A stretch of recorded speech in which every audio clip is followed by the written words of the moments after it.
School and Family. Unit 21. Add, subtract, multiply, and divide. Hello there, Terry. How are you doing? Not too well. I'm really having trouble figuring out this arithmetic assignment. I can add and subtract pretty well, but without a calculator, it's difficult for me to multiply and divide. Hey, Olaf, I heard that you're excellent in math. My technique is that I try to imagine pictures in my mind, so the numbers aren't just figures on a page, but something I can apply to real life. One way I do this is to imagine the numbers as if they were money. For example, if the equation is 753 minus 236, I think about $7.53 minus $2.36. It's $5.17 or 517. Easy! Wow, that does seem easier for adding and subtracting. But how do you apply this technique to multiplying and dividing?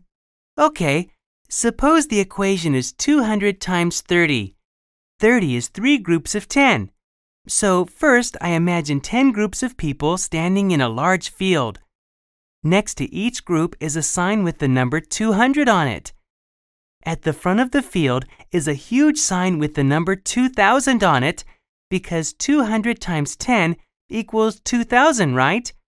But the problem requires 200 times 10 3 times, so I just add 2 more fields of people to my picture with 2 more signs that say 2000. Now I have 2000 times 3. The answer is 6000.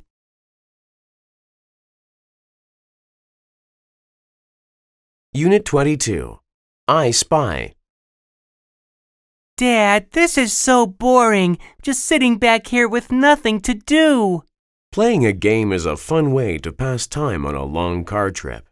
Okay, but what kind of game can we play when we're going 70 miles an hour in a car? Well, when I was young, we used to play a game in the car called I Spy.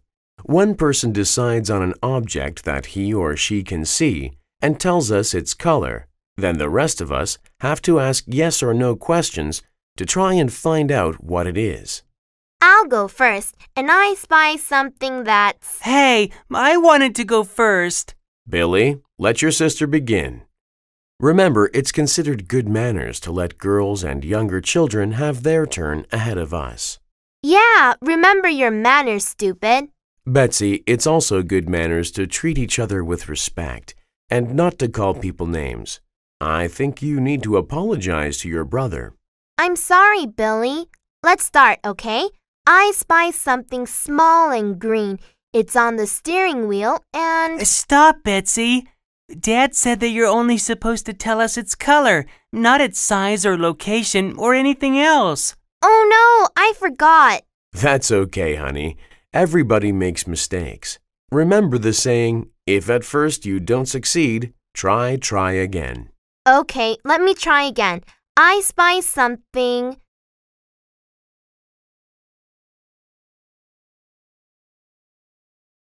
Unit 23. American Families Today. American families today are very different from what they were about 100 years ago. The main difference is that families are now much smaller. In the past, most families lived on farms. They needed children to help them work. Today, most families live in cities. Parents do not expect their children to work for them. It is also becoming very expensive to raise and educate children. Many parents cannot afford to have a large family. Others think that there are already too many people in the world. If they have more than 2 children, it will increase the population. Also, the types of families are changing. Statistics show that there are more single parents than ever before. More and more unmarried couples are having children, and a growing number of couples are choosing to have no children at all. Traditional families, a married couple with children, live in less than 25% of all U.S. homes. One reason for this trend is the greater number of working women. In the past, women depended on their husbands for money. Now, many women have jobs. They don't have to be married to have money. Another reason is divorce. This is when a husband and wife decide not to be married anymore. Almost half of all U.S. marriages end in divorce. Many people decide not to get married at all. They prefer to be single and live without a husband or a wife.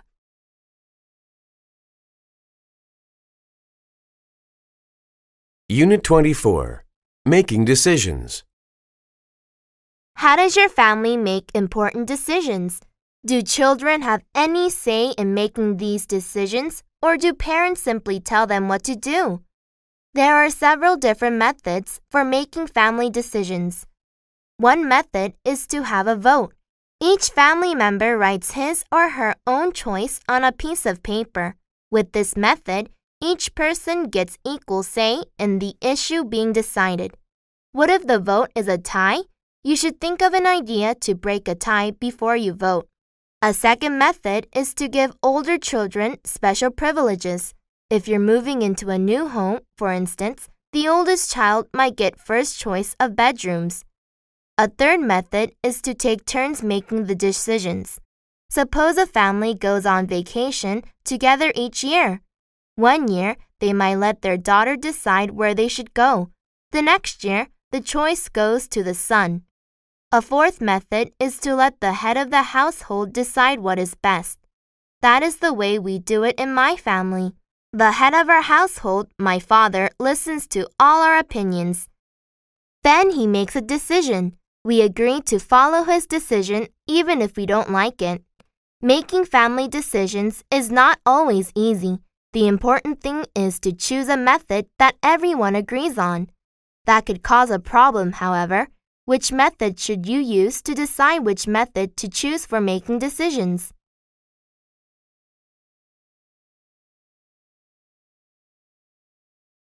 Unit 25. My favorite teacher. The best teacher I've ever had was Mr. Lambert, my high school French teacher. He was short with dark hair, a thick beard, and a big smile. His legs were short too, so his arms always looked too long. He was a very good teacher because he always brought so much energy to the classroom. His classes were never boring because he was always active, trying to find new methods to communicate ideas. Because he taught French, English wasn't allowed in class, so he often had to demonstrate the meaning of new words through gestures and acting. Once, he had to communicate the word above without saying it in English. First, he pulled a desk near the blackboard and then put a wastebasket between the desk and the blackboard. Next, he put his feet on the edge of the blackboard and his hands on the desk so that he was above the wastebasket. I've never forgotten that demonstration. It was difficult not to enjoy the subject when he was so excited about teaching it. The most important reason that Mr. Lambert is the best teacher I've ever had is that he loved all his students, even when we made him angry by speaking English in class. Whenever that happened, the students always felt guilty because they had so much respect for him. Now that I'm a teacher, I try my best to be like Mr. Lambert. He is my role model.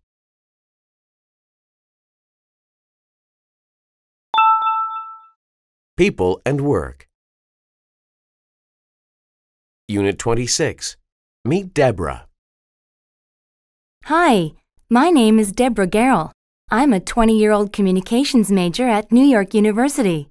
I love being at university. I'm enjoying my courses, and I meet many new people every day. It seems like a new adventure, and I love adventures. I spent my childhood traveling all over the world and learning about different cultures. You see, my father works for the World Bank, so our family has always moved around a lot. I've lived in Mongolia, East Timor, Brazil, Nigeria, the Netherlands, and the United States. The hardest part of growing up was saying goodbye each time we had to move. But I would always remind myself that I would make new friends soon, and I always did. I've learned not to be shy. After leaving one place, I would always email or call my old friends. I would tell them about the new adventures I was having and ask them about new things in their lives. That is probably the reason I chose to major in communications. I like to keep in touch. It's obvious that I love to travel, isn't it? But I also enjoy dancing, reading, going to the theater, and riding horses. If you share any of these interests and would like to learn more about me, please let me know. And if you have different interests, I'll remind you, I'm always looking for a new adventure. Unit 27. What's in a name? Sai, do you have a local driver's license that we can rent the car with for our trip this weekend? Sure, Jen. Here you are. It says here that your name is Sarang Patel, but I thought your first name was Sai. Sai is my nickname, and Sarang is my given name. It means navigator in Hindi. At the time I was born, things were confusing and difficult for my family in India. My parents wanted a son who could lead and guide our family to success. Well, I just hope you can lead and guide all of us to the beach this weekend. Ha ha, very funny. So, your nickname is Jen, and your given name's Jennifer. Do you know how you got that name? Actually, I was named after my father's grandmother, Guinevere. Wasn't Guinevere the wife of King Arthur in that old story from England? Yes, she was. And her name means pure. It's interesting how people get their names. In India, we don't name children after their relatives like they do in America. To me, it's strange to see names like Jack Johnson Jr. and George Bush Sr. Usually, it's a way to show respect for a person, but some people make it ridiculous. You've heard about George Foreman, the famous boxer, haven't you? No. Well, he had 5 boys, and he named each one of them George, after himself. It must be confusing when the phone rings at his house.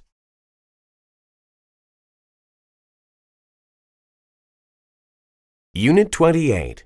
The right career. People need to consider important factors when choosing a career. In my opinion, the most important factor is to choose a job that goes well with your personality. Are you an outgoing person who loves meeting new people and talking to them? Perhaps you should become a tour guide or a teacher. Are you shy? Maybe you should be an accountant or a scientist. Remember, you will do your job almost every day. If you have to change your personality when you work, you probably won't be very happy. And neither will the people you work with. Nobody wants an unfriendly tour guide or an impatient teacher. Are you a moody person? In most jobs, you will be expected to control your emotions. That's hard to do if your mood changes often. In that case, you might want to work alone. Perhaps you could be a writer or an artist. There are other factors to consider, such as salary and status. However, what good is a large salary or high status if you don't like your job? You should consider your personality, find out what you are very good at doing, and then find the right career to go with all this. Too many people choose a career because it pays well. Too often, they find they don't like their jobs. But by then, they feel like they're in a trap, and they can't escape. Finding a good career is important. Think about it and choose carefully.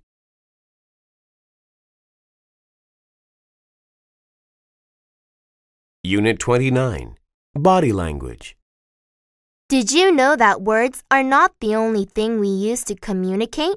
Most of our messages are sent through body language. Only about 10% of communication is done through the actual words of a conversation. Isn't that strange? If we understand body language well, we can learn a lot more about what other people really think. We can also use body language to send the right message to others. Have you ever felt dislike for someone without knowing why? Well, he or she might have been sending out a negative message through body language. What kind of things should you look for if you want to understand body language? First, Look at people's eyes. If people are lying, they may not look directly at the person they are talking to, and the pupils of their eyes may shrink. Next, look at people's arms. Arms crossed in front of the body might mean a person is unfriendly or afraid. He or she might be trying to say, "Stay away." If the arms are by the side or at the back of the body, the person might be saying, "Come closer. I won't hurt you." But keep in mind that there is no accurate way to interpret body language all the time.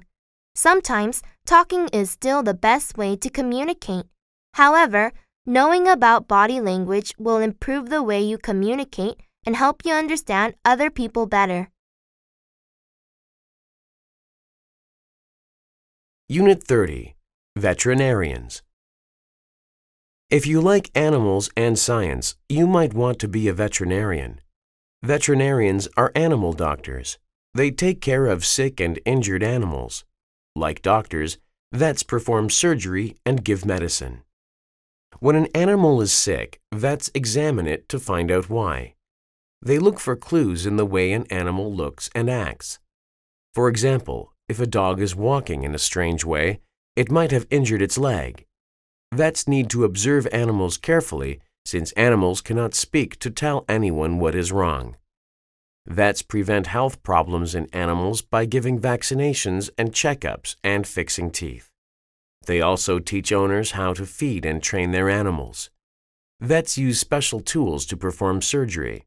They fix broken bones, take out tumors, take x-rays, and treat wounds. Most vets treat small pets, including dogs and cats. A few vets focus on large animals such as sheep, cows, and horses. Large animal vets usually drive to ranches and stables where their patients live. Often they help when the animals give birth. Vets who work with large animals often work outside in all kinds of weather. A few vets work in zoos and aquariums. They care for zebras, sharks, and other wild creatures. Because animals can get sick at any time, vets often work long hours. Many vets like their work because they can be with animals every day, even though sick animals can sometimes bite or kick their vets.